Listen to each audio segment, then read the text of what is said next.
Oh, man, it's great to be here on a Wednesday. Kevin, BJ, and Ben, glad you're making us a part of your day. We got so much to get to here on the show. We'll hear from Carlos Perez, former Florida wide receiver. We'll also chat with Gerald Anderson from Waycross, former University of Georgia defensive tackle, two-time SEC champion.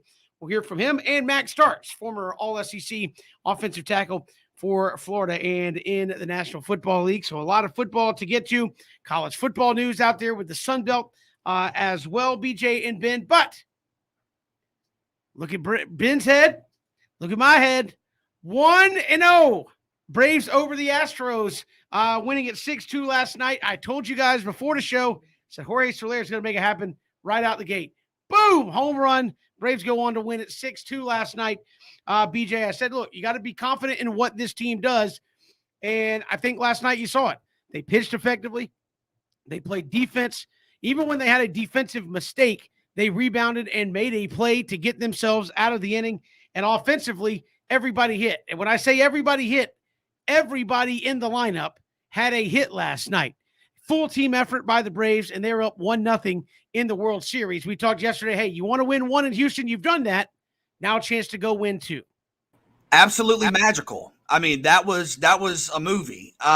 It's been a generation since you've been in the World Series. Very few people thought you could get here, and then you're playing a recent power. 3 of the last 5 World Series. The Astros have been there. You're on the road, and the first at bat, not only out but way out. I mean, just a rocket shot. And MLB.com's Sarah Langs reported Soler's homer is the first time the World Series has ever been opened with a home run.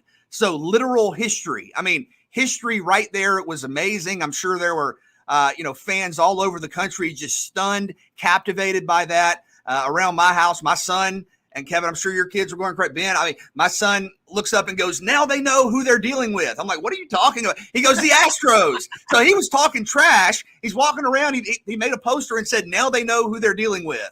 So just right away, that was indescribable, Ben. I mean, Kevin, that was how you draw it up. And I think we said yesterday, we all agreed, Atlanta had the momentum entering the series. Now you're up 1-0. And unfortunately, an injury to Charlie Morton, which we'll get to. But Max Fried on the mound tonight. You made a statement in game 1. You're in a really good spot. And that was absolutely magical last night. It's one thing that we have that I get motivation through, and that is our text thread. I mean, Jorge, listen. I mean, at the end of the day, Soler, he goes yard, and Kevin goes, what I say? What did I say? Soler. Then this is how I know it was going good. BJ, they playing with confidence. It's what I love the most about last night is obviously we get to talk to Braves, every day. We obviously are, big time fans and admirers of the Braves, but sometimes I like it when you can't separate the professional side from the fan side. We get to be professional for 3 hours a day, every day talking about them Braves, but you living and dying with every pitch. You living and dying with every plate appearance. Soler comes up there and Kevin goes, man, Soler. I don't know where I get this from, BJ, but I say this, man, one time in your life. Like he got to do anything to say, one time in your life. So, wham! And this, it's almost like Kevin go, like, BJ, weren't me and you listening to Soler doing like bat and prayer? Like what is that? That would be the bat, so making contact with the ball. It's and with the Braves being up 1-0, it puts the pressure back on the team that quote America thinks has even though they're playing America's team. For those of you who don't know, no, we're not talking about the Cowboys, talking about them Braves. And Kevin, what does it do for the psyche of a team when everybody got in on the act? Yes, I know you got that sour taste in your mouth. Which one of your starting pitchers going out. But now, BJ, hopefully we're gonna see one, how good of a team are the Braves? Can they handle success? Because once again, haven't seen it since '99. And when you haven't been in the World Series in a long time, what type of obviously some of these, I have to check some of these birth certificates. Some of these guys were not too many years out the womb, probably in '99.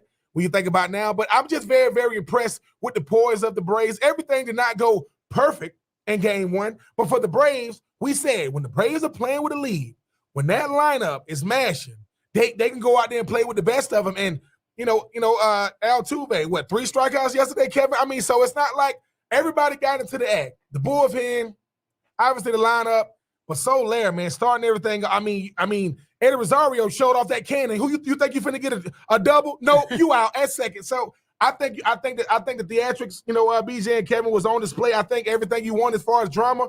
But when Kevin Thomas is leading the thread with Soler and they're playing with confidence, hey man, you got to feel good about it. Now, BJ, once again, can you update your resume again? Because okay, game one, I got that out the way. Do you have an encore performance in you, which I do think these Braves do? Next up, Mr. Max Fried. You are up, sir. Yeah, confidence. I said that yesterday. Braves fans get me sometimes with I don't know. I'm just like, look, this team is good. They're playing with confidence. Be confident with them. Again, you look at the talking points around the fan base versus look at what you hear coming out of the clubhouse. Hey, we're playing really well. Jock Peterson, hey, we just might be the whats to go out and win this thing. Nobody's beaten us yet. We are a good team. We play for each other. We've got a lot of skill in this clubhouse. Get behind that. Because again, on display last night is what we talked about. Power, hitting, double-digit hits. Everybody in the lineup had a hit last night. Home runs, pitching. I mean, Charlie Morton, unfortunately, had to come out of the game due to injury, but he was pitching well. He gets relieved by A.J. Minter, who comes in and just, once again, massive performance by A.J. Minter to get you through. Then you go, oh, here comes Luke Jackson. Luke Jackson was unhittable last night almost during his performance. Looked pretty good.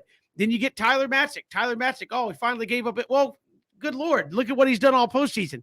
He's up 5 runs, just get outs. That's what the Braves did. And then Will Smith comes in and gets the job done.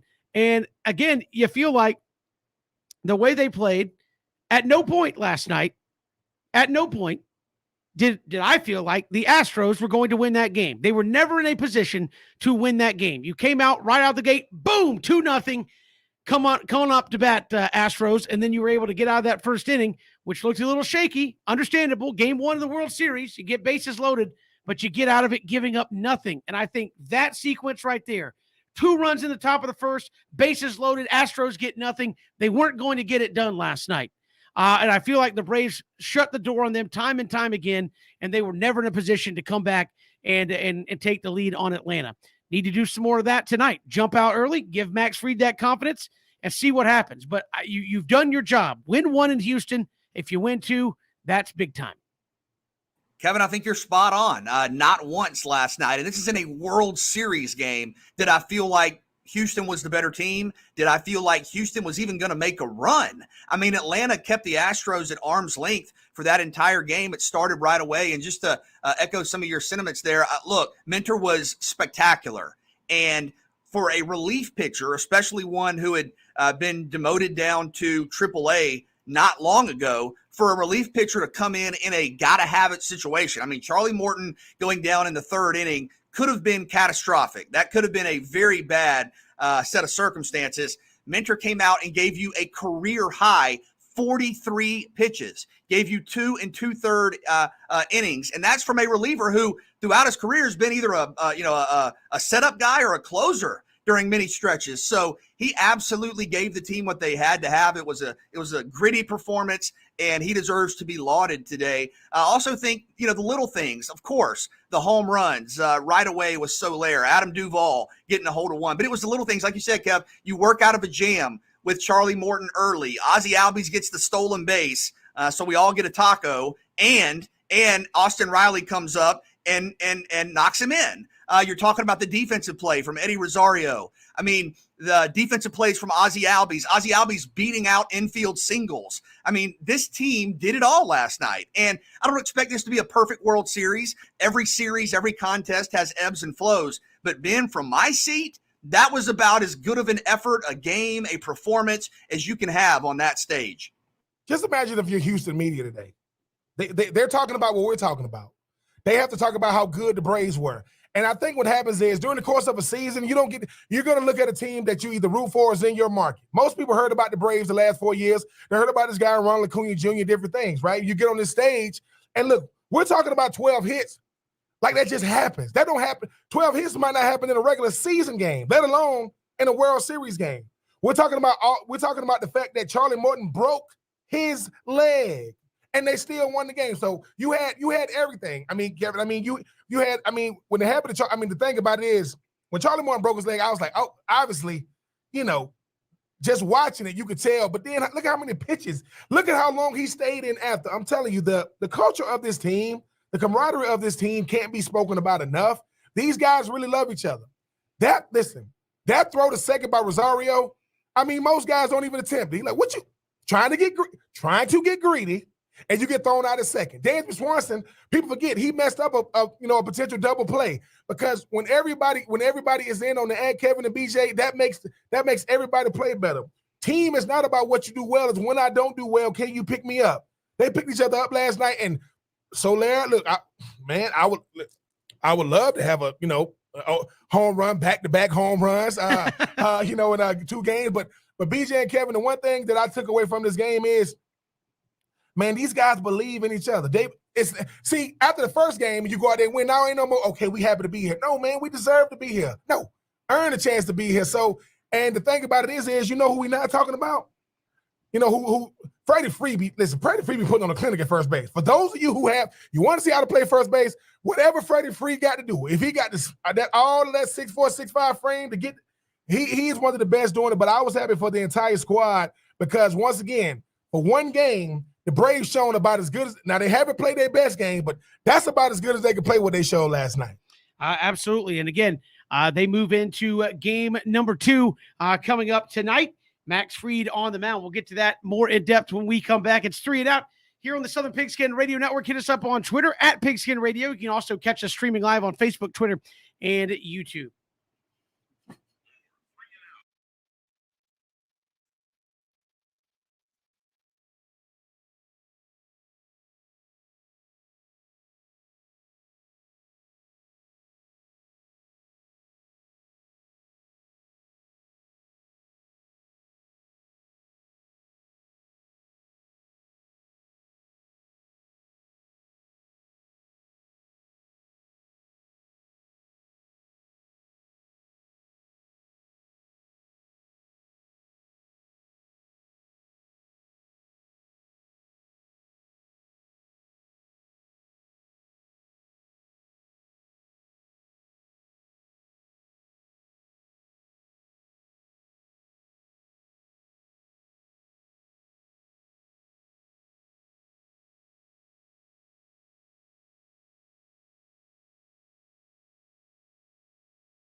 Braves and Astros game 2 coming up 7 o'clock. We'll have pregame coverage. First pitch just after 8 o'clock. Again here this evening. Max Fried going to go tonight for the Braves. Ian Anderson, it's announced, going to go Friday for the Braves. We got a quick question here on the show from Adam Fisher. Ben and BJ, how do you think we will do moving forward in the series without our ace being Charlie Morton? And that remains to be seen what happens here. Do you go Kyle Wright? Do you go Drew Smiley? Tucker Davidson was just activated to the World Series roster to take Charlie Morton's spot. He made a couple of starts before having some arm trouble back in July. He has since rehabbed and pitched some at Gwinnett before they ended their season. So what do the Braves do there without Charlie Morton? Yeah, there are questions as to what you can do after Anderson goes. My guess would be you see one of those flex guys you mentioned, Kevin. Drew Smiley this postseason, and I kind of forgot about him, before the NLCS, is a guy that can come in certainly in long relief if you need that, but he could start a game. Now, that doesn't mean he's going 6 innings. That may mean he goes 3 innings. And I think the same thing applies to Tucker Davidson and Kyle Wright. So I think you have some flexibility or length with some of your quote-unquote relief pitchers here. And I don't know if you'll see a bullpen game in the traditional sense where, Mentor starts the first inning, maybe gives you an inning or two, because keep in mind, even though you have an off day coming up, he just threw 43 pitches, the most of his career. I don't think the circumstances are right for you to do something where you go like Mentor, Chavez, Martin, and you try to bridge it to Luke Jackson, Matzig. I think you're going to see one of those quote unquote starters settle in, and maybe it's not the first inning. Maybe Kevin Ben, they do use a Chavez or a Mentor to quote start, and then you see Davidson or Wright, probably Smiley would be my guess because he's a veteran, come in and go, from the second or third to the fourth or fifth, hopefully. But you will have to kind of be a little non-traditional. I mean, you're limited. You entered this thing with 3 essentially starting pitchers in the postseason context of the word, and that already leaves you with an iffy day somewhere in the middle of the series. And now with the injury to Morton, you're going to have to do something that's kind of a hybrid. I don't think there's any question about that. I mean, I'm pretty sure something like this happened throughout the course of the season. I understand, and when you talk about the World Series, Kevin and BJ, these are inopportune, type situations that you find yourself in. But I mean, you have the guys now. This is the thing. You gotta the way when you use the word ace. How many innings? Because how many innings are you trying to say? Look, man, give us 3, maybe 4 good innings. And once again, Kevin, it goes back to that. I understand that now the bullpen has become one of your strengths. Now, whoever's starting, I mean, if it is, Chavez, or if it is Drew Smiley, these guys understand. Like, I think too often at times we don't give guys enough credit for understanding and being ready for the situation. Nobody could have saw what happened last night. Morton happening, but I think that's why you have 100 and something games throughout the course of the season. Say, hey man, let's try some stuff out. Like, what if we find ourselves in this situation and we got to kind of like do like a hybrid situation, BJ, as you mentioned. Give these guys credit. I know we was talking about Ian Anderson and potentially having to, Kevin, we were saying something, BJ, would you play him on Sunday with 4 days? It's the freaking World Series. Yes. Like, once again, haven't been 100% since I came out the womb. I need you to step up game 2 or game 3, game 4. So, yes, BJ, it's not supposed to be easy. It's only 2 teams left. One team needs 3 more games to win it. And what I use the Dodgers mentality. If you pitch for the Dodgers, you are going to play in the postseason. They will run everybody out of that bullpen they have to. So for me, BJ, yes, for Drew Smiley and those guys, for Kyle Wright, this is their moment. To me, it's like, hey, look, man, I know you was thinking you was going to have maybe a lesser role. We need you to step up maybe game 3. And dare I say, if a Kyle Wright or a Drew Smiley or Chavez runs out in game 3, who's not going to have their back in that entire dugout? And look, man, you talking about heroes. Eddie Rosario is the hero right now, right? Chavez, those guys, or Smiley comes out game 3 and they win it because they kept us in the game. That's only adding to the legend already. Kevin and BJ already started, because of game 1. Yeah, I think that's the situation where you look at it and say, okay, losing Morton hurts. How much more was he going to pitch in this series? Were you going to bring him back in game 4? Or are you going to bring him back in game 5? If he pitches in game 5, he's probably not pitching again. Unless it's game 7, it's like, hey, I need 1 out or 2 or 3 batters, I guess, is what you have to do now. So I look at it and say, you really need to find somebody to step up. How much do you believe in Max Fried? I think a lot of what you do maybe on Saturday depends on what happens tonight. If the Braves come out and they're up 6-1 and you don't need Max Fried to throw 100 pitches, maybe he can come back on short rest on Sunday and get you a game 5 start and say, look, we're going to. And if you're up 3-0 or 2-1, maybe that changes the thinking a little bit. I think if you're up 3-0, you probably feel a bit more comfortable saying, hey, Drew Smiley, Jesse Chavez, go out there and give it a go. And we've got offense that can back you up. We've got guys that'll give you some run support so that don't feel like you got to go out there and look like John Smoltz, Tom Glavine, or Greg Maddux out there and give us a 2-hitter. Just go out there and pitch and give us a couple of innings and we'll move on. And I think that's what you're looking for. I think if it's Smiley, if it's Kyle Wright, Tucker Davidson, you're looking at these guys going, look, we may only need you to give us an inning, but it's got to be a good inning. It's got to be a great inning. So I think you're getting to that point in the season like Ben talked about, especially when you're coming up with pitchers. Hey, we're all tired. It's been 162 plus now games to get you to this point. It's all out. Give me everything you got for 3 outs. Tyler Matzik, give me everything you got for 3 outs. And that's it. If you have to pitch Max Fried on short rest in a game 5, Max, give me everything you got for 3 innings. And that's all we can ask of you. And you got all off season to rest up. I think that's where you're at with the Braves. But to me, you feel good with the next 2 days. I think if Max Fried goes deep, 6-7 innings, who knows if that's the way they want to play it. Postseason is weird. Maybe you can more afford a bullpen game. They'll be more rested. If Ian Anderson gives you a 5, 6, 7 inning start on Friday, maybe you can afford to do some of those things. Well, I think a lot of what you do in game 4 and 5 is going to depend on how Max Fried and Ian Anderson pitch tonight and on Friday. No, I agree. I don't think right now there is a quantifiable plan for Saturday or Sunday. And the reason is because of what you just explained. Let's say, and of course, I don't want to talk this into existence, but let's say Max Fried goes out and can only get through 2 or 3, and you're having to look to the bullpen to carry you for 5, 6 plus innings. Well, that wear and tear adds up. And then I think if you talk about a bullpen game on Saturday, in addition to the possibility of maybe Fried not being sharp tonight or Ian Anderson not being sharp on Friday, if you have to use the bullpen pretty extensively either of those 2 days, especially with what you've already done, keep in mind the bullpen carried you for, 6 plus innings yesterday. I think you're going to be really hard pressed to say on Sunday we're essentially going to have a 3rd bullpen game in 5 days. I think that's a really hard ask. And I understand you're sprinting to the finish line. I get that, if your arm has nothing left, after the series, well, you have the whole offseason. I get and understand that.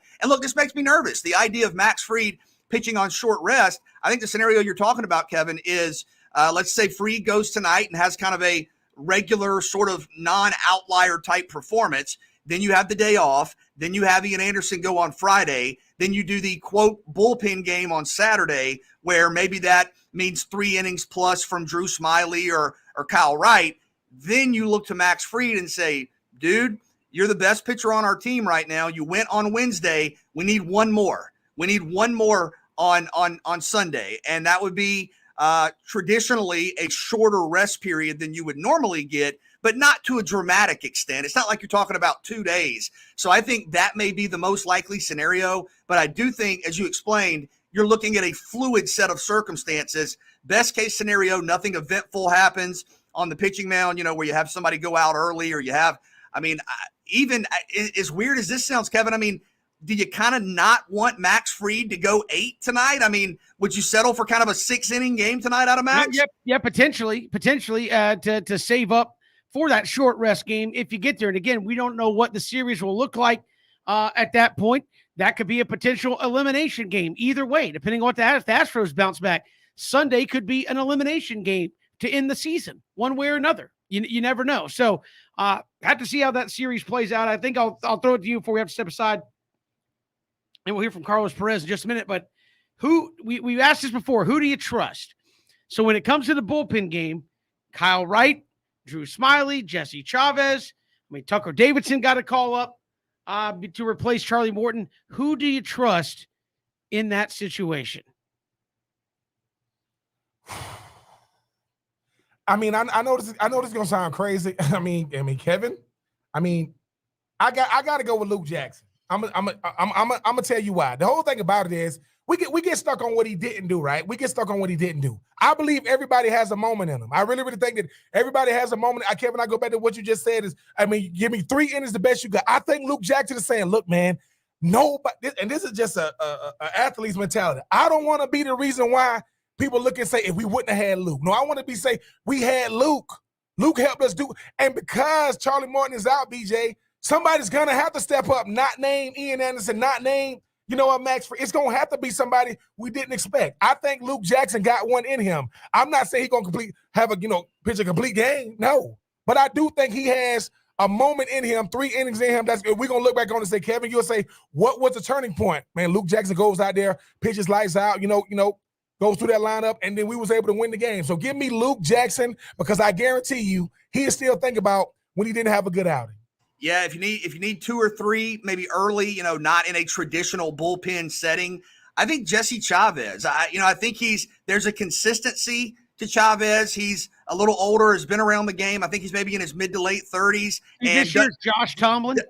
Yeah, doesn't walk a lot of people. I think you want to make the opponent swing the bat, put it in play. I think you could look to Chavez and say, hey, man, we brought you in to provide some leadership. We need 2 1/3. We need 2 2/3. And I think being a veteran, being a guy who doesn't walk a lot of people, I think he could come through in the clutch for you. Again, you will have to go to one of those bullpen games. It looks like most likely on Saturday. We've got more to come here on 3 and Out. We're talking Georgia and Florida. When we come back, Carlos Perez, former wide receiver there at Florida, 106 career receptions there for the Gators. He'll join us when we return here on 3 and Out on the Southern Pigskin Radio Network.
I'm going to introduce him the right way. Over 100 career receptions, 12 catches in 2002. You know him as Carlos Perez. I know him as Sugar Booger Lowe's, the great Carlos Perez. What's up, Lowe's? What's going on? Now, Lowe's, man, I mean, I know this Florida-Georgia game brings back a lot of memories for you and myself, man. I mean, take us back to 2002. Taylor Jacobs goes out, and then we had to go to that goal screen. They couldn't cover that goal screen, Lowe's. Yeah, man, 2002, a big game. Because coming into the game, I think Georgia was undefeated. I believe they were, I think, number 4 or number 2 in the nation. Not sure, but I know they were definitely looking to beat us and secure their spot in the SEC championship and on to a national championship. But we came in there in the beginning. Taylor goes down. I looked at my boy Kite, looked at you, and said, we got to step up, and step up we did. And again, Carlos, you talk about that moment. Your number 1 goes down, and you say, "Hey, we got to step up." But then it did come to you. You had 12 catches in that football game. Just speak to kind of the zone you were in, knowing that, hey, somebody's got to be the go-to guy, and it ended up being you. Yeah, man, because it became bigger. It became bigger than me. I felt like, it was about, Florida. It was about tradition. It was about respect. And, there was definitely an animosity against Georgia. So, I took it very personal. I couldn't wait on anybody else to make plays. I felt like if it was coming to me, I needed to make a play, and I needed to help my team win. And Carlos, you mentioned that Georgia was unbeaten and was a favorite in that game. Do you see similarities between the 0-2 game and maybe Saturday, where Georgia's a favorite and a lot of people around the country think they're a considerable favorite in this game? Yeah, a lot of similarities. Why? Because, we opened up the season early, and I think we lost to Miami on a good game, and then we suffered another loss that we should not lost against Ole Miss. So we, at Florida, there was a lot of talk around town about coaching, about the players, about, but we knew we had talent because we were in every game, and we knew we always felt like we were better than Georgia. So, coming in there, we believed in ourselves, and we knew that, we had the opportunity to beat them. So there's a lot of similarities. I think this year's Florida team has a lot of talent. This year's Florida team is a really good team. They're just, a play here and a play there away from, having a really, really good season. Hopefully they can put everything together and, beat Georgia and knock them off their horse. The Georgia game was very, very personal to you, very, very important to you. You being a guy, man, coming from Dirty Jersey, coming all the way down to Gainesville. Man, what is it like playing wide receiver in this game, going up against some of them really, really good Georgia DBs? Man, this game really was totally different than every other game. Why? Because, coming from New Jersey, you don't really know the magnitude till you're there. So, coming in as a freshman and not necessarily playing a lot, I had players like Rishae Caldwell, Taylor Jacobs, and Jabbar Gaffney in front of me. So I felt like I had to wait my turn. So freshman year, just out there playing a lot of special teams. The sophomore year, got an opportunity to start in this game, making some plays, and then, junior year, now you're actually the guy, to be able to, to play. So the game is split in two. These fan bases are extremely wild, and it's just a different level than many other games. One, because of just how the stadium is set up, and when you come out, you feel the energy, you feel the boos, the cheers. You don't even know what it is because it's so mixed. That game is so fast. It really felt like a very competitive game. The DBs were, at high level. It was a lot of physicality, a lot of great players, and you either had to step up or get stepped on. Carlos Perez, now you mentioned coming down from Jersey when your teammates try to tell you about the game, where you're like, man, what's the big deal? It's just like it's an SEC game. I get it. Like what was it from what your teammates were telling you, what you thought it was going to be versus what it was when you actually got out there? Oh man, there's a huge difference. I mean, all I knew coming from Jersey, the closest football game here was Rutgers. And they didn't really have a rivalry. And then, you got Penn State there, but when you get there and your teammates in Florida, 'cause one of the things about it is that when you're coming from an outsider, there's already a rivalry there, knowing that, Ben Troop and Kelvin Kite, they played in like a Florida-Georgia game in high school, Florida versus Georgia against other guys that were already on the team. So you knew that there was this rivalry, and they're telling you about it, but you have no clue. And, they're telling you, when, you get there, you got to get ready and this and that. But then when you actually walk in there and you actually have to play in this, you actually see how big of a giant this game really is. And also the behind the scenes being like the world's largest, out there cocktail party and everything that has to do with it. And when game day is there, every single game, it's a big deal. Carlos, you look at this game, and there are some questions at quarterback for both teams. Florida's played two quarterbacks, Emory Jones, Anthony Richardson. As a receiver, how do you prepare for a game where two quarterbacks might play, and does that impact kind of your performance when you're out there on the field? I imagine that both quarterbacks are getting the reps in practice. If that's not happening, it definitely impacts because every quarterback is different on every step. Even if, you're running, similar routes, I think, you get used to a certain different quarterback. Like, I knew what Rex Grossman was. I knew what Chris Leak was.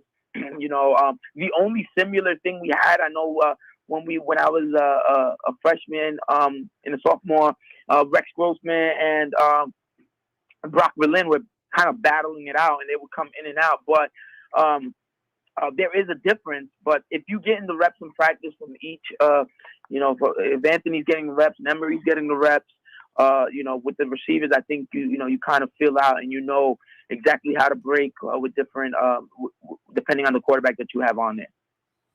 Now, Los, I don't know if you saw it or not, but Cedric Faison, C4, and Keywan Rat, both of those guys are getting inducted to the 2021 Florida-Georgia Game Hall of Fame. I've been blessed enough to be inducted into it. I'm calling it right now. Los, how is it going to be when you get the call, man? Niggas say, hey, welcome, Carlos Perez, congratulations. Welcome to the Florida-Georgia Game Hall of Fame. Man, that'll be like a dream come true, especially. But first of all, I do want to congratulate, C4, Cedric Faison, and Rat Dog, Keywan, Ratliff, and definitely how much I was excited when you got inducted. I think all of you definitely deserve it. You did an amazing job that game. As for me, I'll be super excited to even join that long legacy. Georgia, I had really good fortune against Georgia. Ever since I got there, sophomore year, actually got a touchdown called back. I don't know if you remember when I dove in the end zone. And then junior year, I had that great game. And senior year, I got that screen pass that I took to the house, to seal the deal on that game. So for some reason, I made big plays against Georgia. And I can say, I've never lost against Georgia. That's why, I don't fear Georgia. So, I hope that I get that call. If I ever get that call, man, you'll be the first person to call, and, we can definitely celebrate. Now, Los, hold on, man. I was going to bring that up. You said you got the touchdown, our senior year. Now, look, Los, I know you fast. I've seen you. I know you. How fast do you think you was running on that screen? Because, Los, you was running so fast that you just fell in the end zone. If we clocked you on that play, how many miles per hour you think you was going on that play, Los? Hey, man, I don't think I ever ran that fast in my life, to be honest. Man. I don't know what happened that game. For some reason, when you look at it, you can find it on YouTube, or it's just a different level of speed that I hit that day. That I couldn't even get my foot together to stop in the end zone, tripped in the end zone. Y'all laughing at me. But it was, if I could just single out, probably the one play, if they say, Carlos, you got one play to talk about your whole career, and I think that'll be it, man. That play to me is one of the most memorable plays of that game. I felt that I've never ran that fast. When I hit the end zone, I saw that Florida fan base go crazy, and all of you guys just jumping on me. Man, I still remember it. 18 plus or 20 years later, man. It's different. Carlos Perez, former Florida Gators wide receiver, our guest here on 3 and Out. Carlos, appreciate the time. Thanks so much. Thank you, guys. Have a great day, and go Gators. Yeah, Carlos Perez, our guest here on 3 and Out. And Ben, obviously, you're going to need some plays like that offensively against this Georgia defense, much like you're talking about here on Saturday. Definitely. You're going to have to play with a lot of confidence. This is a Georgia team that's very, very stingy. They don't like to give up any yards. They don't want to make you feel like you got any confidence moving forward in the game. But yes, I mean, plays like Carlos Perez made my senior year, with the goal screen and trying to come up with big plays. It's going to have to come from an unsung hero. Going into the 2002, myself, Kelvin Kite, Aaron Walker, none of us guys really was really making plays for the team. Taylor Jacob goes out, BJ and Rex Grossman. I think at the time he had the most completions in a Florida Georgia game in 2002. I don't know if it's been broken since then, but I just think about Treon Harris only has 5 throws. They go out there and break the record for most rushing yards in a game. We set the record. So those type of things have to happen. But I always say this. Great teams supposed to bring out the greatness in you. And I think that happened for me in 2002 and 2003. And hopefully that happened for them Gators on Saturday. Yeah, and quickly, I've seen some people talk about what Carlos mentioned there, similarities between 02 and this season. Do you see a parallel there? I do, BJ, because at the end of the day, it's kind of like what we talked about with the Braves finally making it back to the World Series. You can play loose. Let's face it. You're going up against the number 1 team in the country, a team that doesn't give up a bunch of points, a team that you don't even really worry about their offense because their defense is so dominant. As Carlos mentioned, going into 2002, I mean, we were 3-3 after 6 games, and then our next 5 was like LSU, Arkansas, South Carolina, Georgia, and Vanderbilt. We had to run the gauntlet. So for us, it's about controlling what we can't control. I remember Shannon Snell telling us, look, fellas, man, we either Florida or we not. Y'all either want to be here or you don't. You either want to go out here and make a play, and we kind of started playing for each other. I don't know how much that's going to have bearing on Saturday, but if you are Florida with nothing to lose and everything to gain, go out there and act like it. We've got more to come here on 3 and Out on this Wednesday, all across the Southern Pigskin Radio Network.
Some college football news out there, BJ and Ben. We talked about the conference expansion. The Sun Belt officially added Southern Miss yesterday. They will become members no later than July 1, 2023. So you're talking about one more football season.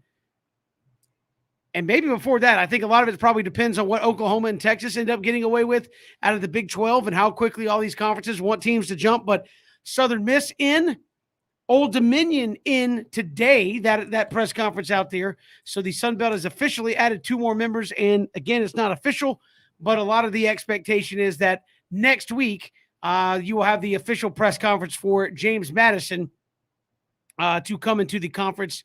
And why that other one just slipped my mind. Marshall out of West Virginia will come in the next week. That's the expectation. But the Sun Belt officially 2 teams deeper as of yesterday and today. And I think it's impressive from Keith Gill, what he's been able to do, Commissioner Gill, expanding the footprint of the Sun Belt Conference, getting theoretically, you have some conference members that don't play football, but for football, you're now at 12. And if you add James Madison and Marshall as projected, you'll be at 14, which seems to be kind of the new modern standard for football playing teams, 2-division format. Look, Southern Miss is one of the, more impressive, if you want to call them mid-major programs before the distinction group of 5, put guys in the National Football League, 1 big bowl games, 1 big games. Old Dominion, if you don't know a lot about that program, up in Harrisonburg, Virginia, and you think about a program that is young at the FBS level, but they've been to a bowl game, actually went to the Bahamas Bowl a couple of years ago, won at Virginia Tech a couple of years ago. So a program that's already making some noise. I believe Taylor Heineke's in the National Football League, played at Old Dominion. So I think Georgia Southern fans should obviously have familiarity with Southern Miss. And I think Old Dominion, now you have a program that's a little closer to maybe Appalachian State, and we'll see what happens with James Madison moving forward. But I think it's exciting to think about the future of the Sun Belt Conference, and you're kind of taking shape, Kevin. We talked about this years ago, where you really have a regional focus, and you expand into Virginia, you expand into Mississippi, but you really have a regional focus. And I think there's a lot of energy and momentum around the Sun Belt. As well it should be. I mean, BJ, the thing of what, Southern Miss, home of what, Frank Gore Jr., right? Frank Gore Jr., I think goes to Southern Miss. You talk about Old Dominion having a current player in the National Football League, but bigger than who the Sun Belt plays within conferences, who they play outside the conference. You talk about, this is not opinion-wise, the best, G5 conference is the Sun Belt. They call it the Fun Belt when you play within that conference. You do not want to deal with them outside of it. So, BJ, you talk about Louisiana, you talk about how, App State, you talk about Coastal Carolina, you talk about Georgia Southern. Now you adding Southern Miss, now you adding Old Dominion and Marshall. I just think that when you think about when you add 2 new teams to conference, they're supposed to boost the reputation of that conference. And obviously, when you think about what it does for recruiting, because I don't know about y'all, BJ, but Thursday night, you got Georgia Southern versus Southern Miss. I think that type of stuff is going to get people excited. So yes, shout out to the Sun Belt, finding a way to get it done. And Kevin said something that I think goes, sorry about that.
Good to have you back here. 3 and Out, hour 2, all across the Southern Pigskin Radio Network. We'll hear from Max Starks, former All-SEC offensive tackle for the Florida Gators. Also still to come, Gerald Anderson, former Georgia defensive tackle, will join us. We'll ask him about that Georgia defense.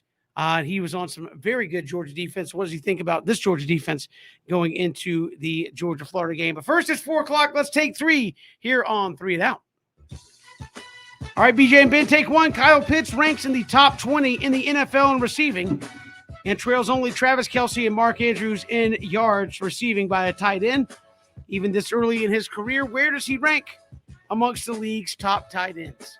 All right, obviously you're the expert here, Ben, and I don't want to get too excited, but when you look at the production, man, I mean, outside of guys like Kelce, outside of guys like Kittle, a couple of guys, I mean, I don't think it's irresponsible to say he's top 7, maybe even top 5 to 7. I mean, Gronk when he's healthy, obviously. I mean, it's tough because you have such a small sample size, but so impressive, so fluid. Seems to have a great feel for kind of finding seams in coverage, which a lot of young players in the NFL don't have. You drafted him as the highest selected tight end ever to be one of the best. And again, maybe not top 5. You look at guys like Ertz, maybe later in their career, but still very, very good. I think no lower than top 7 or 8. I mean, no lower. And if I have to pick one number, I'll say he's top 7 tight end already a month and a half into his career in the league.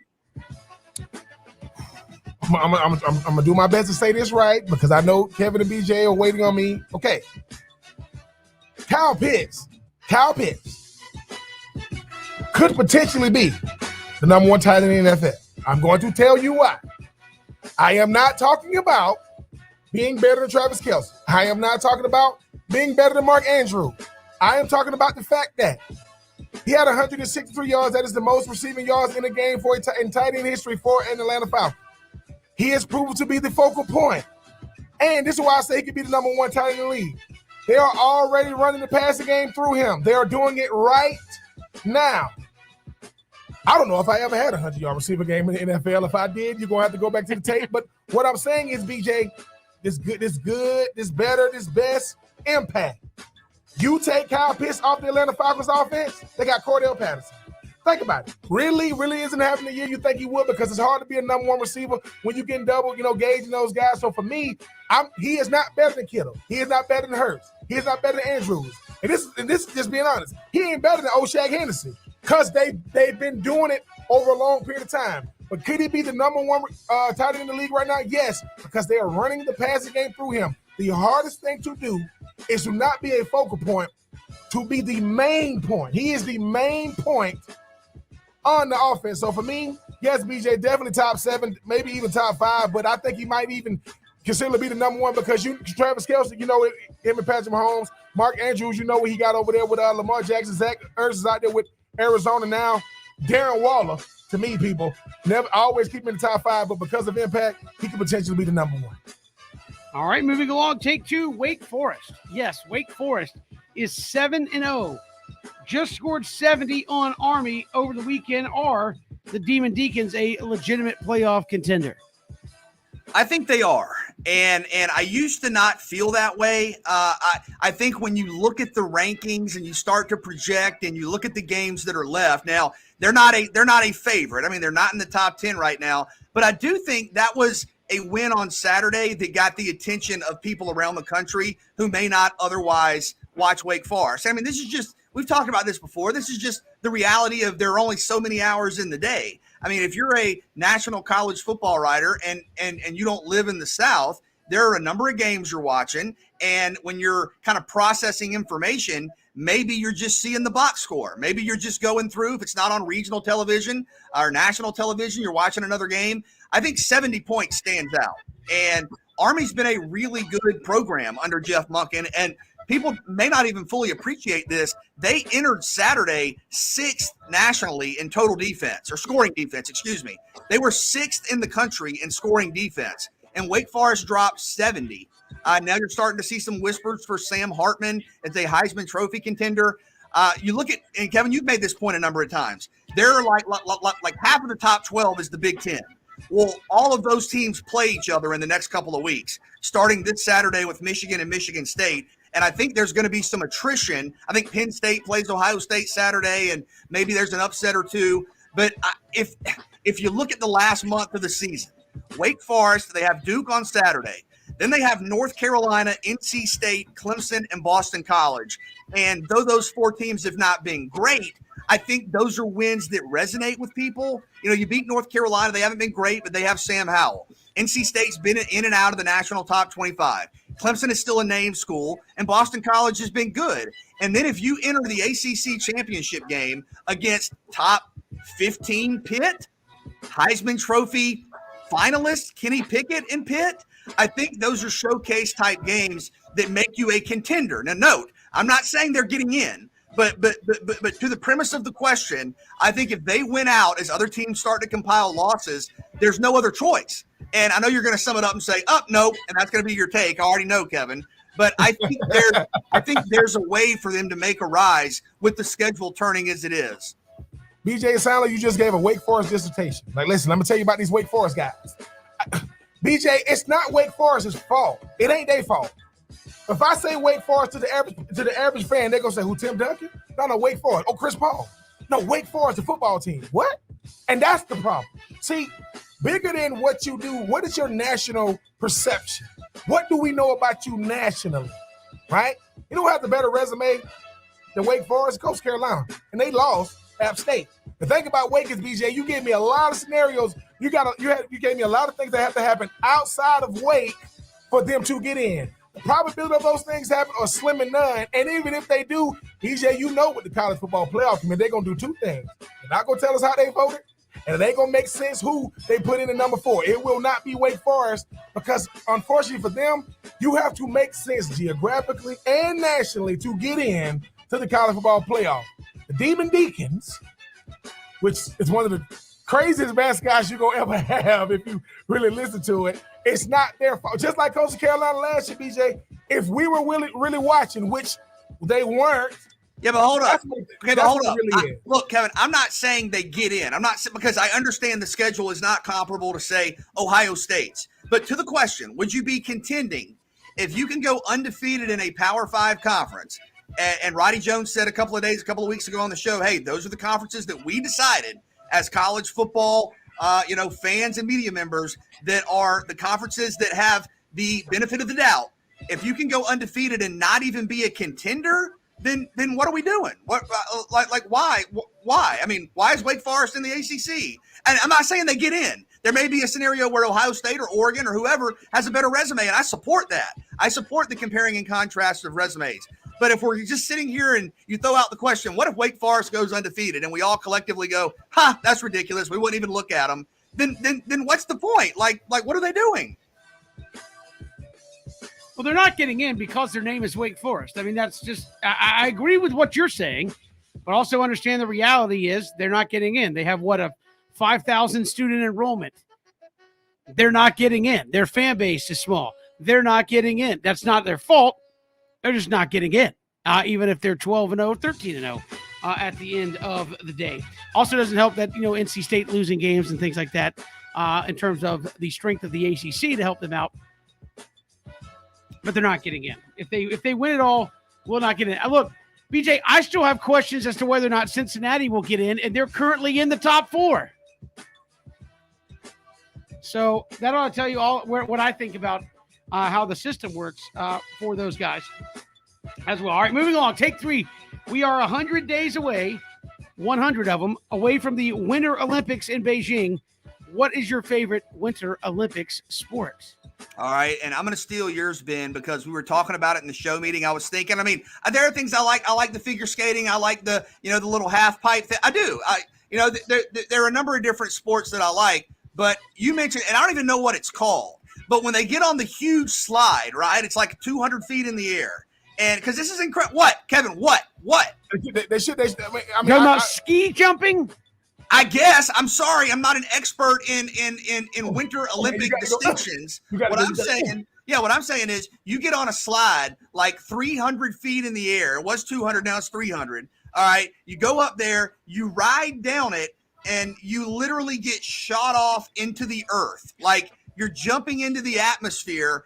And I don't know. I mean, I don't have a good frame of reference or kind of context point, but I think you're like 100+ feet in the air. At certain points, and you're having to like hold your body in so that you can go all the way. And then hold on. Not only are you getting put into the air off of riding down a huge slide, after all this, where you're trying to go as high and far as possible, you then land. Like you're basically being dropped out of a helicopter and you have to land with these little sticks and the ski. It's absurd and it's amazing. I don't know how it works. I don't know why you would get into that. I don't know the rules, but it is absolutely amazing and just crazy. Why don't you watch a little movie called Eddie the Eagle? A really good movie all about ski jumping. It's pretty good. No, BJ, no. It's called the Neo. I call it the Neo. This is why I call it, and I'm gonna use the same one you got, BJ. This is why I call it Neo. You ever seen the movie The Matrix? You know, Morpheus goes and he jumps from one building to the next. He goes, boom. And Neo goes, what? He goes, come on. He says, free your mind, Neo. As soon as Neo jumps, that's what it's gonna be. As soon as I come out that thing, it's gonna be. And BJ, I'm gonna tell my legs, I'm gonna tell my lower extremities, I'm really gonna miss y'all because there is 0% chance I'm gonna be able to use y'all when I get off this lift. But BJ, the speed skating when they're doing it, I kind of like that too because legs be really in shape. I want y'all to hear what Kevin Thomas wants to do. It ain't about what we want to. Listen, all I'm saying is all three of us, we're not gonna be able to walk, but Kevin, I don't know, we might miss Kevin altogether. No, it's all good, man. Look, the ski jumping, the skeleton's really cool. I like that. Head first down the hill. If you want to talk about something that would be fun to do, the four-man bobsled. Push it, and I don't have to be the brake guy or the driver. I just sit and duck and just ride. That would be like, riding a roller coaster. It'd be fun. All right, hold on, whoa. Just to confirm, you want to get in a soda can on an ice slope with a couple of other people, go like 100 miles an hour, and just ride down the hill. You ever been to Six Flags? That's basically what it is. Yeah, and when I go to Six Flags, I shoot the basketballs, and that's it. I seen Cool Runnings. I saw how it ended. No, you got to go like this. I mean, when one guy got to go this way, you got to go that. I think they got a two-man bobsled now. But then you got to do too much. The 4-man, if you're in the middle, Kevin you just got to push. I want to be the one in the front because all I want to do. No, not in the front. You want to push, get in, and just ride. Kevin says, I think, quote, going down a hill head first would be fun. The skeleton. Until you hit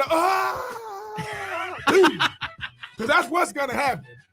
I mean, and why it's got to be on a cliff? Like they gave me a helmet. There's nothing to the right, but it's like, have anybody ever died doing this? Yeah, man, we lose somebody every year. It's awesome. What? No, I'm gonna do the ski jump. I'm gonna do the speed skating. I'm not gonna do the little quicker picker upper thing when they.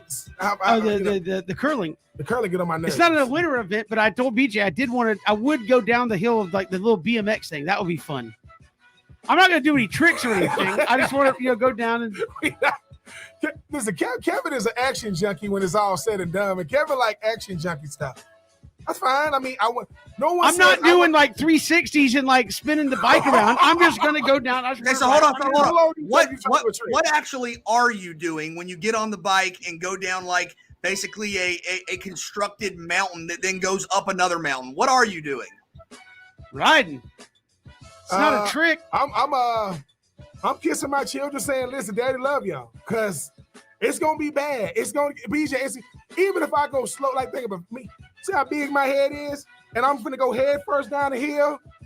I mean, look, it won't be good for me. The helmet, I don't care how big the helmet, the reinforced helmet. Well, my helmet ain't going to be what's going to get tore up. It's going to be the neck down. But Kevin Thomas say, hey, next up, from Coastal Georgia, Kevin Thomas. Woo! Let's do it.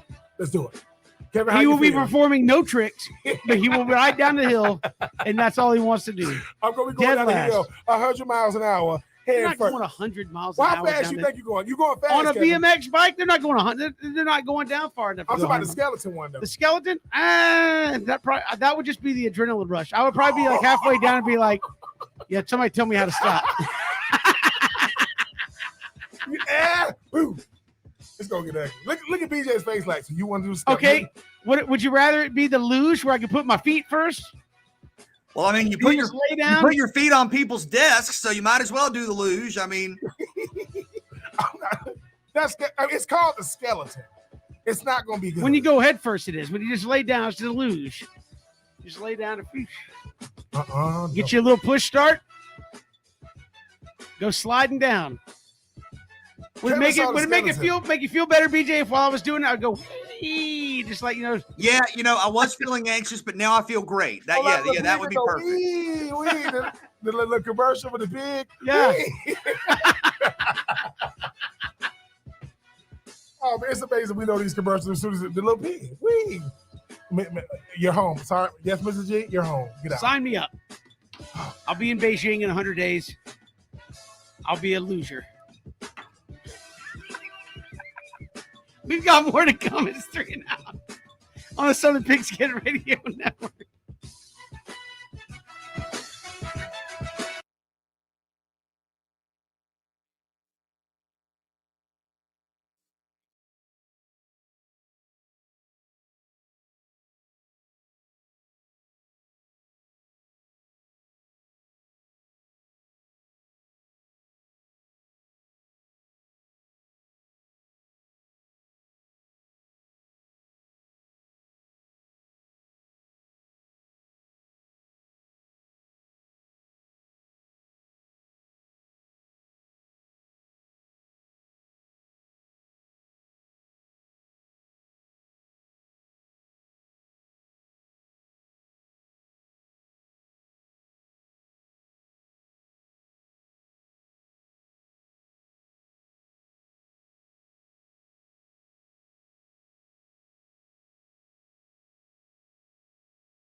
And we will hear from Max Starks, former All-SEC offensive tackle for the Florida Gators. Also, Gerald Anderson, former Georgia Bulldog defensive tackle, have some good insight on just what those guys are doing on that Georgia defensive front week in and week out. So he'll join us coming up in the final hour of the program. So looking forward to Max Starks coming up here in just a few minutes.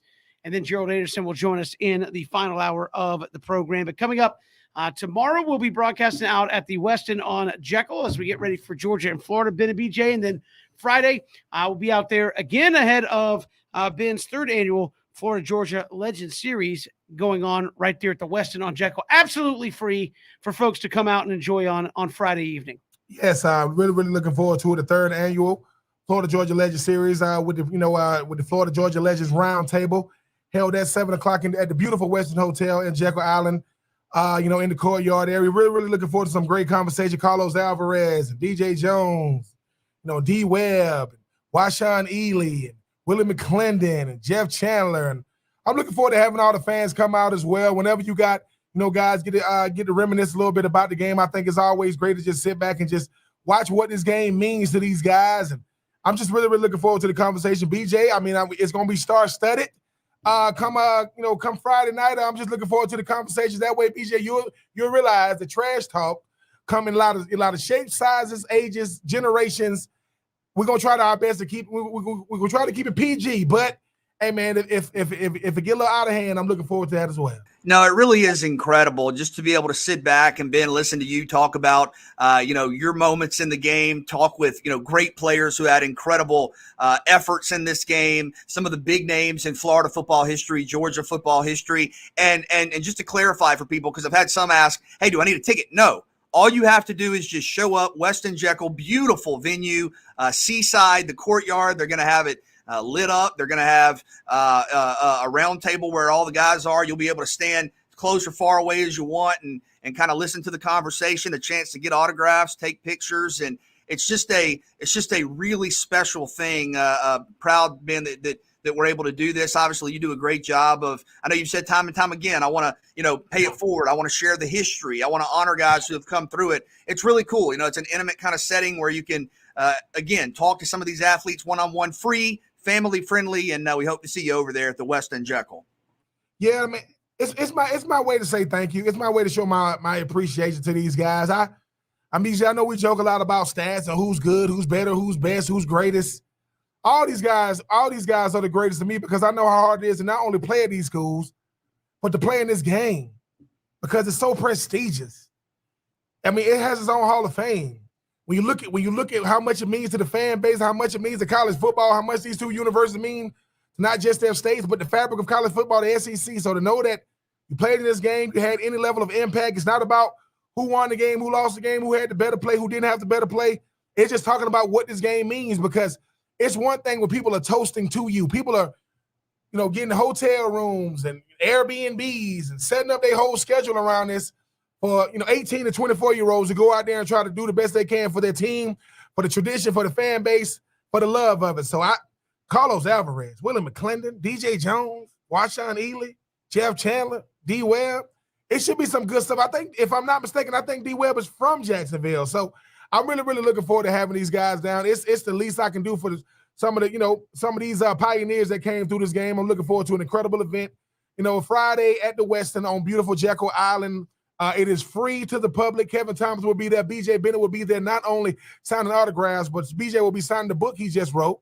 Uncommon, Unfinished, the Ben True Story with BJ Bennett. BJ will be there signing autographs. And listen, for those who don't know, BJ loves two things: talking to the public and taking pictures with the public. He loves it. He will get a chance to do it on Friday. Please be there. BJ said, please, if you can't do nothing else, give him a hug, take a picture, and he'll sign some autographs. Absolutely. And again, the weather expected to be nice there. And I believe we're set up kind of facing the ocean side there at the Westin. Yes. So should be a whole lot of fun. Encourage you to come out and join us there on Friday night.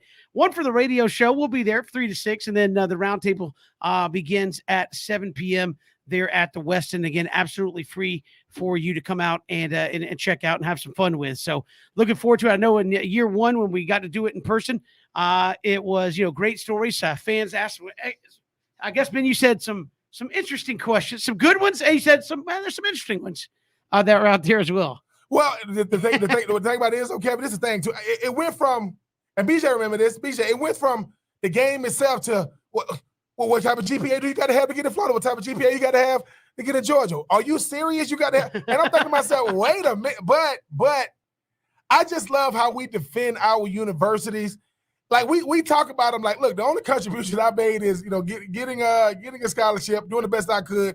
They ain't get one dime out of me. Ain't no buildings with my name on it. Ain't nothing. Ain't no street with my name on it. They got to get some money for me to get a building. That's their last building, because my name ain't going on nothing. But I do look forward to the genuine love and like hate we have for each other. I say this all the time. Florida is Florida because Georgia, because Florida and Georgia, we need each other. We don't say it out loud, but we make up more stuff about the opposing team than I've ever seen. People like, man, you don't really want to go to Florida, man. I mean, the weather down there is bad. I said, the weather is bad in Florida. No, the weather's bad in Athens. I'm just saying, but I am looking forward to it, BJ and Kevin. I'm looking forward to meeting all these guys and meeting some of the fans. And like I said, it should be a whole lot of fun. So, yeah, coming out on a Friday. Again, we'll have Christian will be there with Second Down starting at 2 o'clock. We'll be there from 3 to 6 with 3 and Out. And the roundtable right after that at 7 p.m. there at the Westin on Jekyll. Should be a whole lot of fun. We got more to come here on the show on this Wednesday, getting you ready for Game 2 of the World Series tonight. We're continuing to talk Georgia and Florida. Max Starks, former All-SEC offensive tackle and just great NFL offensive tackle as well. He'll join us when we return. It's 3 and Out on the Southern Pigskin Radio Network.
Gerald Anderson will join us in the final hour of the program, former Ware County Gator and Georgia defensive tackle, two-time SEC champion. Will join us coming up in the final hour of the program. We'll, of course, look at World Series game number 2 tonight as well. But BJ and Ben, Senior Bowl made it with a lot of announcements with the Sun Belt expanding by a couple of teams yesterday and today. And we will see next week is expected to add 2 more. But the Senior Bowl saying they're adding 2 the events of the week, adding some more like off the field coaching and training for mental wellness and things of that nature as part of the Senior Bowl week. Yeah, I think it's really cool. And Ben, I know you've talked about, the value and importance of that over the years on the air, but teaming up with a consulting firm that's going to work on, like you said, preparing the athletes mentally for what they're getting into. And in the story on ESPN.com, Jim Nagy, I believe the executive producer of or director, I should say, of the Senior Bowl, referenced Simone Biles and what she went through and her courage and bravery, talking about some of her struggles. So I know it's really important to focus on, of course, the physical things you see at the Senior Bowl, but the mental stuff as well. I think that's a great move, and I commend the Senior Bowl for that. Yeah, Jim Nagy and those guys, give them a lot of credit. They are ahead of the curve. They are understanding that with the nuance, or when the world of social media, how much more accessibility we have to these athletes, that's only adding to the pressure that's on them. But sometimes you need to know that you have those resources, BJ and Kevin. I think the biggest thing is a lot of times things that are afforded to me, I'm going to take advantage of because it's showing me it's okay to utilize these resources outside of trying to show these coaches I can be the best player. Hopefully I can get some much needed, mental wellness added to my structure. Is only going to make me a better individual, which is also going to lead to me becoming a better player. And again, we'll see how that impacts the week there at the Senior Bowl. Adding in some new things for the athletes there as they get ready for a potential job in the professional ranks. They're heading into the National Football League. Coming up final hour, we're talking game 2 tonight, BJ and Ben. After last night, how you feeling quickly before we get to it in the final hour? Great spot. You're in a great spot. You have the 1-game advantage. Not only did you win, you won convincingly, and now Max Fried on the mound. I think the Braves should be quite optimistic and feeling good tonight. Confident, and more confident, Kevin. Now can they play relax, or can they keep the pressure on these Houston Astros, for which now the pressure really mounts for them, trying to make sure they avoid an 0-2 deficit? We've got more to come. Final hour around the corner. Hit us up on Twitter. At Pigskin Radio. We are streaming live as well, ESPNCoastal.com, live video streaming there on Facebook, Twitter, and YouTube. If you miss any portion of the show, you can go to ESPNCoastal.com, our YouTube channel, and get the podcasted version of the show each and every day. Final hour coming up. We're talking game 2 when we return here on 3 and Out, Southern Pigskin Radio Network.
Good to have you here, 3 and Out, on this Wednesday. We'll hear from Gerald Anderson coming up in just a little bit, former Georgia defensive tackle. He will join us on the program. We'll get his thoughts on this Georgia defensive front as they head into their game with the Gators coming up on Saturday. But, guys, it's game 2 tonight. Max Fried goes for the Atlanta Braves. Braves win it 6-2 last night. I think virtually everybody's available again tonight except maybe A.J. Minter. So how you feeling?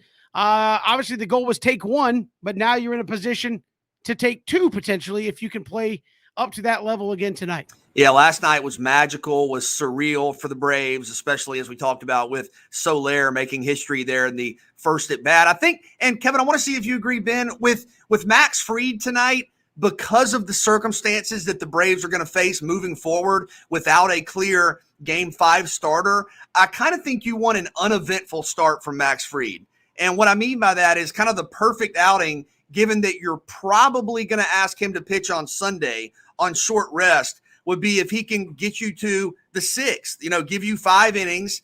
And we were talking about this in the show meeting. I don't even know that if you could draw it up, you would count a lot of strikeouts, because strikeouts add to your pitch count. Now, granted, those are a lot better than giving up a hit or 2, in an inning. But I think you want to have a modest pitch count from Max Fried. And sometimes he's, very economical with his pitches. Sometimes he's not. But beyond the obvious of walking people and, extending innings, he's probably going to pitch on Sunday. I really don't know what the other option is, because you're going to have a bullpen game on Saturday, and there's not another starting pitcher. I mean, you're not going to pitch Ian Anderson on 2 days rest. You don't have Charlie Morton. You don't have the equity in the pen. You don't have the equity in the pen to have back-to-back traditional bullpen games.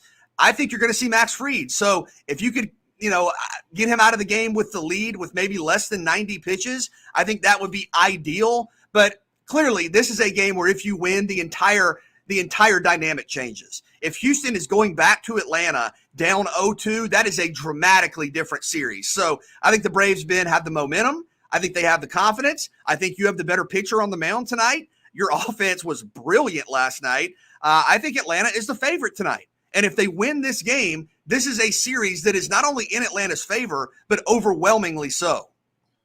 What the Braves can do tonight, Kevin and BJ, is apply pressure.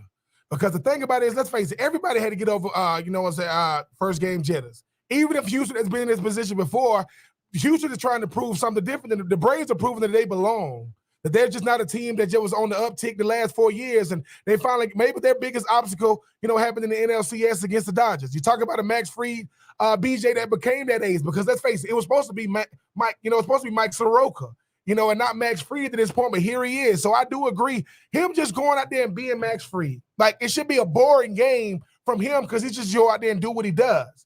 But this Houston team, they're going to be pressing, because I don't know what the stats are, BJ. I know you're a numbers guy, how hard it is to come back down, 0-2. Now, I know Kevin gave us some stats that the Braves did previously, but, the Astros aren't the Yankees. I'm sorry. Everybody needs to always come together to bring down the evil empire known as the Yankees. But, BJ, I think you bring up a great point. When you talk about Max Fried, this is his moment, because he's probably going to be asked to, pitch again, depending on what happens. I know we went over the scenarios earlier in the show, but there's something about playing with a lead. Everybody plays better with a lead. Fans cheer harder when they have a lead. But when you look at how dangerous this lineup is, you're gonna need the lineup to do their part, because these pitchers seem to play better when they have cushions. But I think also this Braves team is getting comfortable, saying, all right, we kind of see where we up. And I know it's only game 1. How much can you learn from a team in 1 game? But Houston is looking around saying, dude, like, they got to deal with Fried, but they got to deal with this lineup as well. So, yes, I do think Max Fried, BJ, hopefully, 6 innings.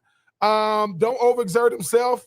Hopefully the game, he goes out of the game with a lead, so that, that bullpen can do what it does.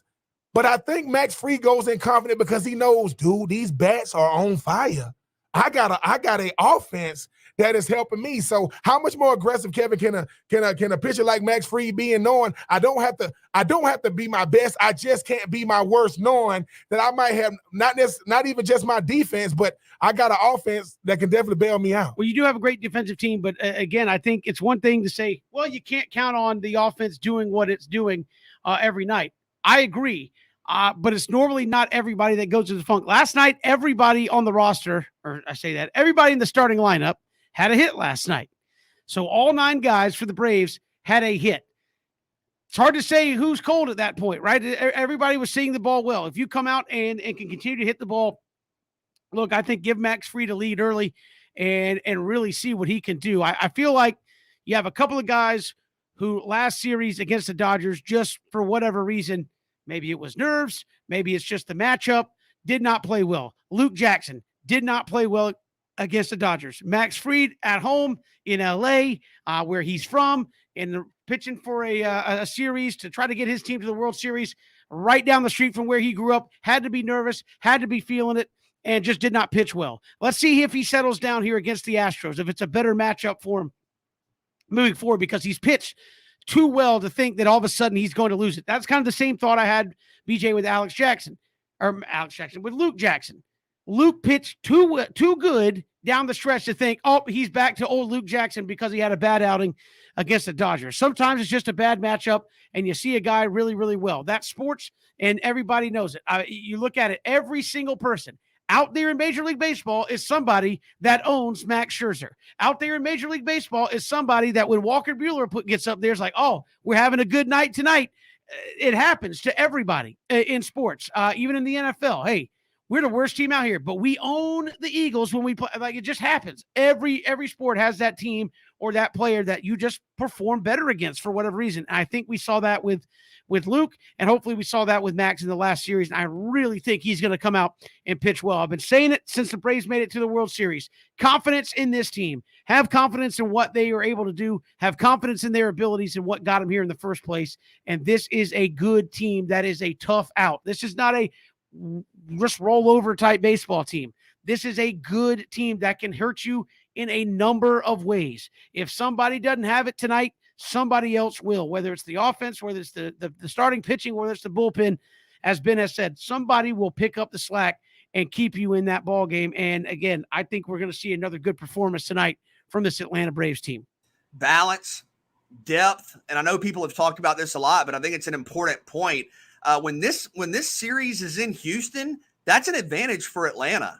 And I know that sounds a little strange given that, Houston is accustomed to the DH. I know last night on the broadcast, they were talking about some of the changes that Houston's going to have to make defensively to try to maintain that offense-defense balance when you go to Atlanta. But to be able to have Rosario, Duvall, Soler, and obviously Peterson in the lineup at once, I mean, that's there.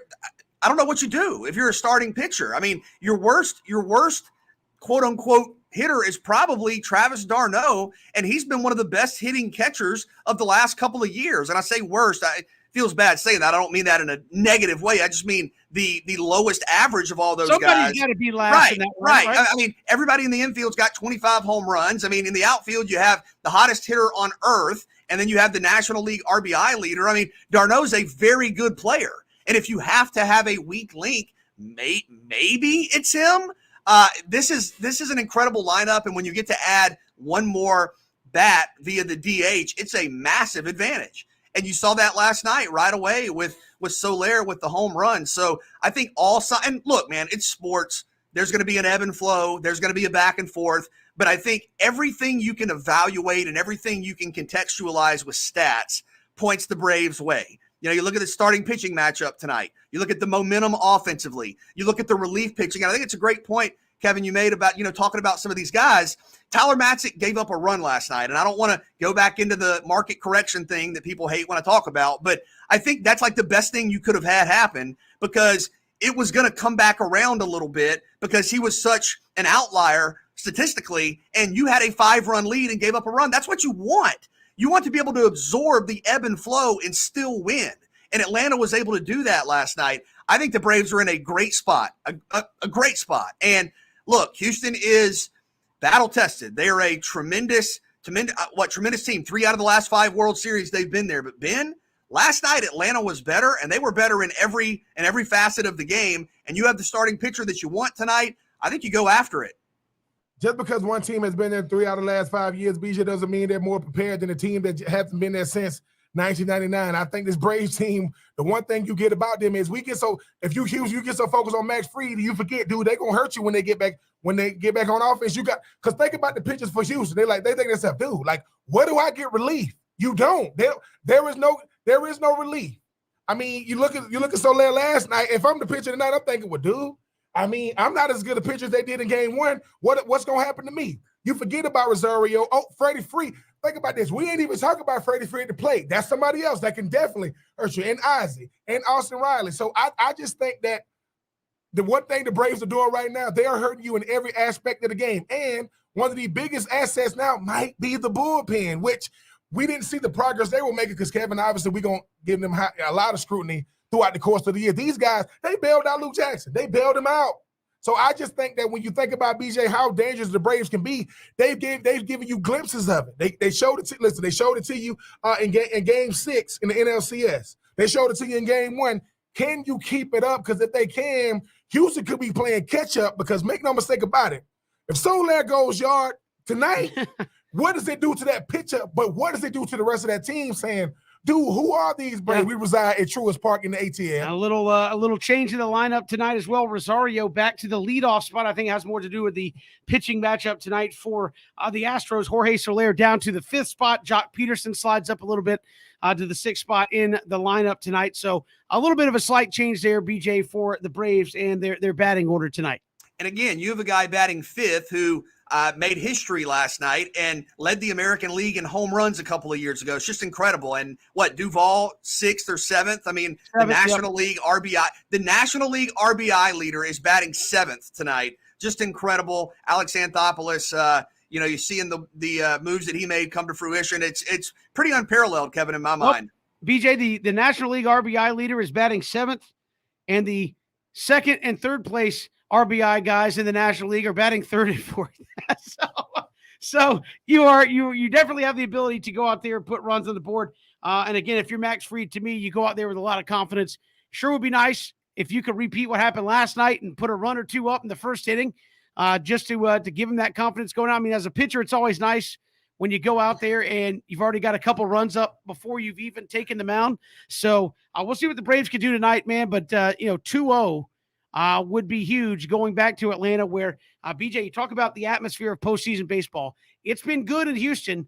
I can only imagine what it's going to be like when the Braves get back home in front of their fans, a fan base that has not seen this in 20-plus years, a team in the World Series.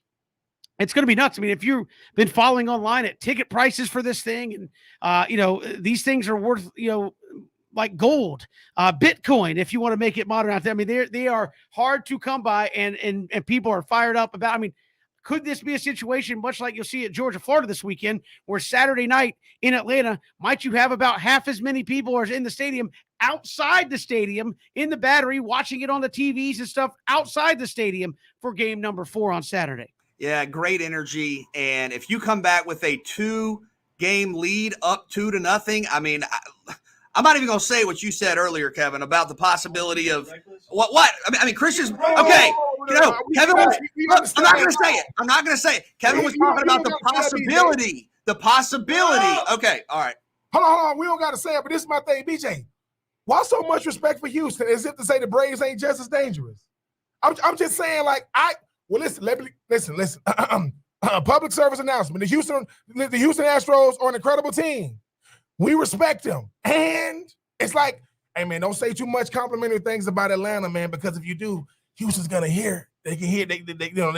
But I think at the end of the day, if Houston did what Atlanta did last night, what are we saying today? Hey, man, it's going to be – no. Like, the Braves earned this. They deserve to be here because they earned it. But, yes, we're not going to say anything too complimentary, but I will say this. If them Braves win it, the trash talk will not stop. I'm telling you, it's going to be rampant if the Braves win it. Everything we couldn't say then will come out, and I'm talking about the truckloads.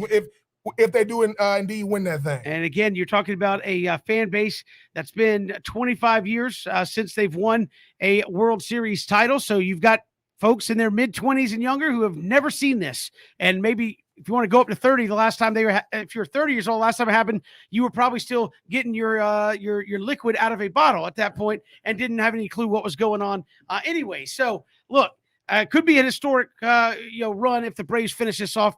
I think tonight, game 2, will be very, very huge if they can come out and win this one and go home 2-0 with Max Fried pitching a good ball game tonight for Atlanta. They have had to make some roster moves. Tucker Davidson is up to take Charlie Morton's spot, and people have said, well, why Tucker Davidson? Why not a Richard Rodriguez? And Tucker Davidson, a starter by trade, a guy that BJ in this situation could probably give you 2 or 3 innings if you needed to be, and that's certainly more than maybe a Richard Rodriguez who you're really looking at and saying you're a 3-out guy, and that's all you can give us, especially looking at the prospect of game 4, game 5, where you may have to, depending on the situation, get a little interesting with what you try to throw out there pitching wise.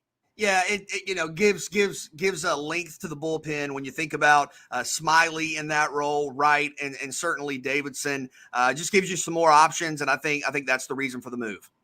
We've got more to come here on 3 and Out. We're going to have a little fun with some of the Georgia and Florida all-time greats.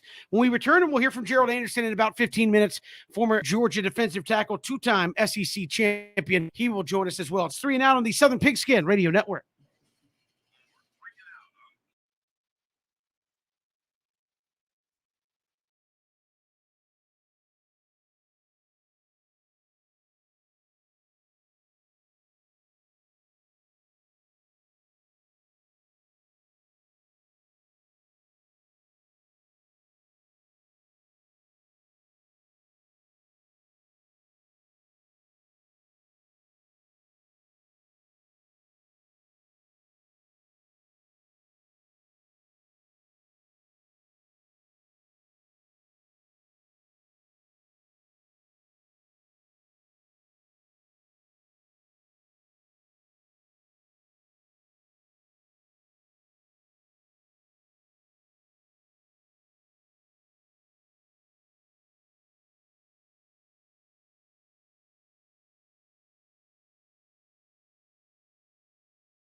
Good to have you here, 3 and Out on this Wednesday. Kevin, BJ, and Ben. We'll hear from Gerald Anderson, former Georgia defensive tackle. He'll join us in just a little bit. But wanted to have a little fun here on this Wednesday.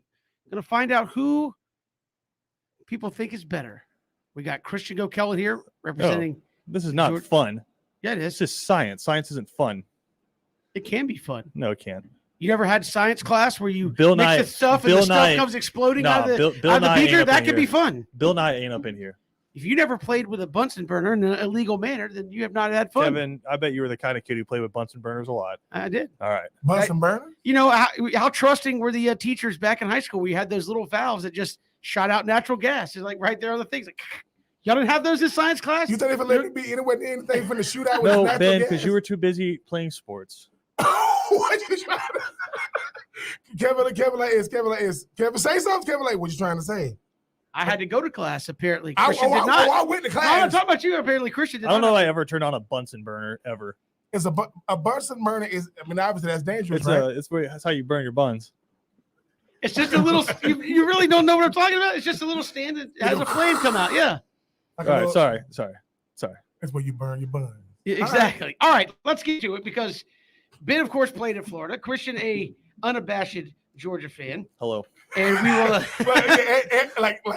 Like 0 people didn't know that Kevin Christian. Like, yeah, hello. Like, Hi, nice to meet you. We are going to give you a matchup of a Georgia player and a Florida player, and you will vote on who was the better unbiased. college football player. Unbiased. No, I just want y'all to watch we have- something. No, I just want y'all to watch something. You're going to notice a theme as this goes. Wait, BJ is here to break the tie. So That's fine. here we go. Let's start off. We'll get you mad right out of the gate. We got Herschel Walker or Tim Tebow. Who was the better player? College only, not pros. What? Sure show, Ben. Listen. I mean, I by the time these things come up, I get a chance to really look at a better player and what they did. I will go with Herschel as a better player in college football than Tim Tebow. Yes, I would say he was a better player. Yeah, Tim Tebow played a more important position during his time, and maybe the most important position in any sport. And he did win 2 national championships, even though he was the only starting quarterback for one. That's what I'm for- saying. for Like one of Tim them. Tebow was no. gimmicky, and then he became But Herschel Walker was a true freshman and led his team to a national championship. In the national championship game, his quarterback completed 1 pass. You know why? Because he had Herschel Walker to turn around and toss the football to. It's Herschel Walker, and I think it's pretty clear that it's Herschel Walker here. So, whoa. See, you don't got to listen. No, I'm giving you Herschel. Look, here's the separation. Herschel Walker never cried. At a game either. Can you verify that now? Real men can't cry now. I don't know if they're real men or not, but Herschel Walker All I know does. is Herschel Walker's touchdown record got broken. We got to move on quickly Right. here. Aaron Murray, or this one hits hard for Ben, or Rex Grossman. At the end of the day, listen, I love Aaron Murray and the air raid, but one guy threw for a bunch of yards. The other guy was a Heisman runner-up. Probably should have won. I'm going to go with Sexy Rexy. He averaged 300 yards in the SEC. Yeah, hit us with it. That's my quarterback. No, it's Rex Grossman. I love Aaron Murray as much as that guy. I think Aaron Murray is the best quarterback Georgia ever had in college. I know people are like, well, Stafford was the number 1 overall pick. Aaron Murray was a much better college quarterback. Aaron Murray was a much better college quarterback than Matthew Stafford. But I do think Rex Grossman was the better quarterback. All right, this one, I don't know if it's going to be close or not. David Green or Chris Lee. All right. Now, objectively, Ben, hold there's on. only All one right. edge. Now, I got to put some context on this, too. I mean, one guy had to start as a true freshman out on the road against Baton Rouge. That would be a one. Chris Lee could find a way to get it done. The other guy left college football as an all-time wins leader. I got a chance to catch passes from both, even though one was in high school. I thought about this a little more. I love Christopher Leak. I definitely appreciate him throwing me the rock. But when I really break it down, I will go with David Green as the better college quarterback for what he meant to the squad. We're talking about better, not greater. I'll go with David Green. Obviously, one got the national championship, but I think David Green was the better college quarterback. I mean, he's the all-time winningest quarterback when he left. Yeah, when he left. I mean, you can't get better. There's nothing else he could have done. There was like Colt McCoy and then Kellen Moore. Yeah, I believe so. All right. Yeah, there we go. All right. And then let's move along. Running backs: Todd Gurley or Fred Taylor. College only now. College only. Listen. Love me some Fred Taylor with the visor. You know, with the blue tights. But listen, it's hard for me to put anybody over TG. TG3 will forever be that dude. Give me TG3. Also returning kickoffs for touchdowns. Give me TG3. Oh, Christian just already weighed in. That Nick Chubb or Emmitt Smith. All right. Go ahead. Again, college only. This is what I know Christian was waiting. All right. Nick Chubb had 48 touchdowns, played in like 3.5 games, 3.5 years, or what may have you. Nick Chubb has career 4,000 some yards. Emmitt Smith ain't that far behind. I mean, he's right at 4,000 in 3 years. By the way, I mean, I know that Nick Chubb averaged 6-point-some yards a game. Okay, no, hold on. Go ahead. Just go ahead. Say who it is. 6.3 yards a game. Just say who it is. Who do you think? Who do you think's better? Oh, all the time when it comes to this stuff. Listen, I really got to see Emmitt Smith do this. But you know what? Say it with your chest. I will go with Mr. Nick Chubb. Wow. Nick Chubb. No, I just want to kind of dissuade your argument there because you said in 3 years, Emmitt Smith ran for 4,000 yards. Okay. No, right at 4,000, not at 4. No, I think it was right. I think he did hit 4. I actually have it up here. Let's see. 3,928. Yeah, so he's right there. Nick Chubb, if you take away his sophomore year where he only played in 6 games, he had 747 yards that year. He still has 4,000 in 3 years. Okay. He ran for 1,500 yards as a freshman and 14 touchdowns. What did Emmitt Smith do as a freshman? Nick Chubb averaged 6.3 yards per carry throughout his entire career, including blowing up his knee and coming back and still leading his team to a national championship game. Listen, Emmitt Smith blew out both his ankles. He never Nick missed a game. Nick Chubb ran for more yards his freshman year than Emmitt Smith did. Listen. You can calm down with it because I want to get to these other ones because it's finna get controversial. All right, here we go. Heinz Ward or Percy Harvin? I'm gonna tell you something right You say it together. Lord 1, have 2, mercy. 3. Percy Harvin. Lord have mercy. All right. They both are these Swiss All right. Army knives. Are the team? All right. Terrence Edwards or Jaquez Green? Listen, I love Terrence Edwards. He only 1,000-yard receiver. Only got to have 1,000 yards for Georgia. But Jaquez, I'm telling you, people play. Ben, what years did Jaquez Green play at Florida? He played 90. I want to say 90, 94 to 97. I want to say Quezzy was in 94, 97. Listen. Put some respect on Quezzy's name, man. The numbers don't always. I mean, one guy had better numbers because he played longer. Quezzy only played 3 years. I'm gonna go with Quezzy. One of these guys was the SEC's all-time leading receiver when he was. left. He was. One of these guys was the only, or is still the only guy in the history of his school to have 1,000 receiving yards in a single season. I will say this. It's Terrence Edwards, y'all. Listen. No, I will say this. This year, last year in 2020, 2 things happened. Devonta Smith broke the record started by Chris Dorman. When they're talking about the triplets, when you're talking about Smith and those guys, and Waddle and those guys, they compared them to? That would be the triplets that was there from 94 to 97. That would be Quezzy. That would be Ike. That would be Riedel. It's Jaquez. All right, here we go. Moving on. David Pollock or Alex Brown? I'm going to tell y'all something right now. I'm going to tell y'all something right now. Love me some David Pollock. I know he's a 3-time first-team All-American. I get it. He's doing acrobatic. I'm going to say this right now. David Pollock had 36 career sacks. 36. I'm going to go with Alex Brown, who had, for his career, 33 career sacks. Now, I will say this. The defending national champions in 1999 were the Tennessee Vols. Alex Brown had 5 sacks and a pick, and that's why them boys got me. I love David Pollock. I played against both David Pollock and Alex Brown. You can tweet me, y'all Georgia fans, all you want. I'm going to go with Alex Brown. John Stinchcomb was on this show talking about getting inducted to the 2021 Florida Georgia Game Hall of Fame. I said, he said, I didn't have a lot of success. Why? Because I had to think about, AB, Alex Brown, number 13, 2-time first-team All-American. I'm going to go with AB. Kevin, what do I have in my right hand? Phil Steele. A 2021 Phil Steele college football preview. This is the holy grail of college football magazines. Ben, I want you to place your right hand on the Phil Steele magazine. Thank you. Ben, look me in my eyes. Come on.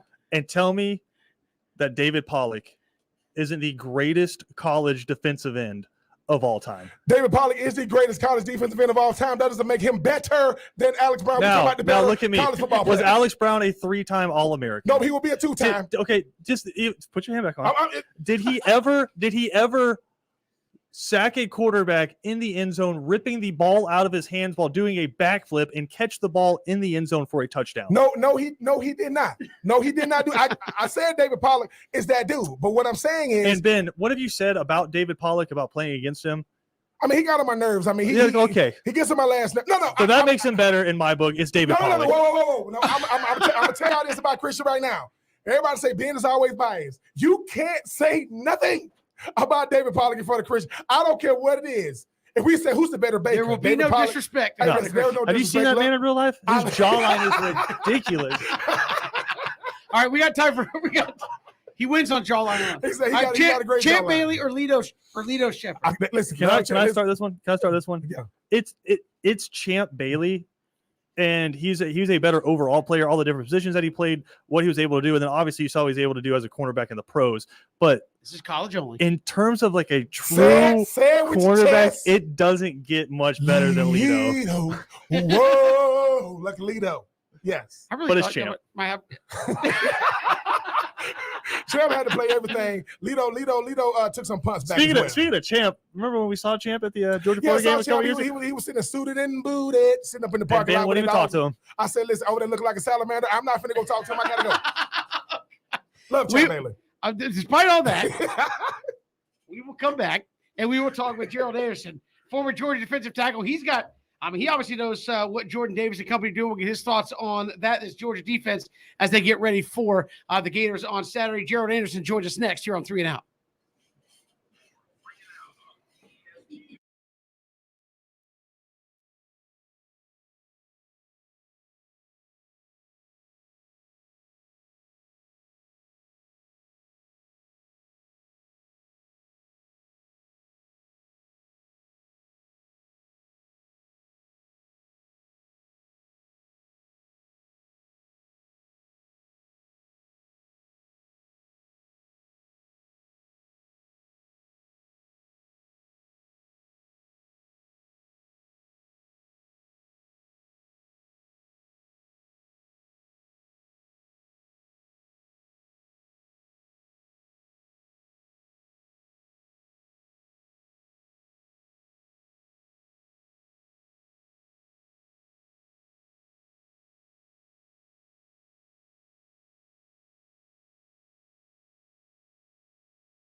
Good to have you along here on this Wednesday. Game 2 coming up.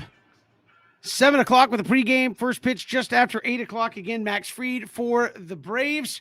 BJ, pressure tonight to try to go 2-0, or is it just go out and play and you're guaranteed, obviously, a split this go round in Houston? Oh, man, I think you just have fun. Ben said it. All of the pressure is on the Astros. All of the pressure. And you have a pitcher that you want in this spotlight. You have a lineup where everybody in the order got a hit last night. All of the pressure is on Houston. 1-1 is a win. I mean, I want to say that if you leave Houston 1-1, that's a win. If you leave with 2 wins, are you kidding me? That's a dream. AT. You see, listen, big shout out to Kevin Thomas today, going in the vault, pulling out the fresh A-Town down. As you can see, BJ, you know what you got to do. If you come up in here tomorrow with the Jacksonville Jaguars hat, I'm going to come up in here with the baby powder, slap the hell out you. You better come up in here with the A-Town down. Braves, do what you've been doing. It's been working this part. I trust in Bravo. Yeah, I think you go out and play loose tonight to get Eddie Rosario up in the leadoff spot. Jorge Soler back down in the lineup a little bit, but Max Fried takes the mound tonight, and we'll see tomorrow here on the show. We'll be broadcasting live from Jekyll if the Braves are 2-0 or 1-1, headed back to Atlanta on Friday night. Hopefully, we're talking 2-0, but we'll have full coverage for you coming up starting at 7 o'clock, and we will see you tomorrow here on 3 and Out all across the Southern Pigskin Radio Network.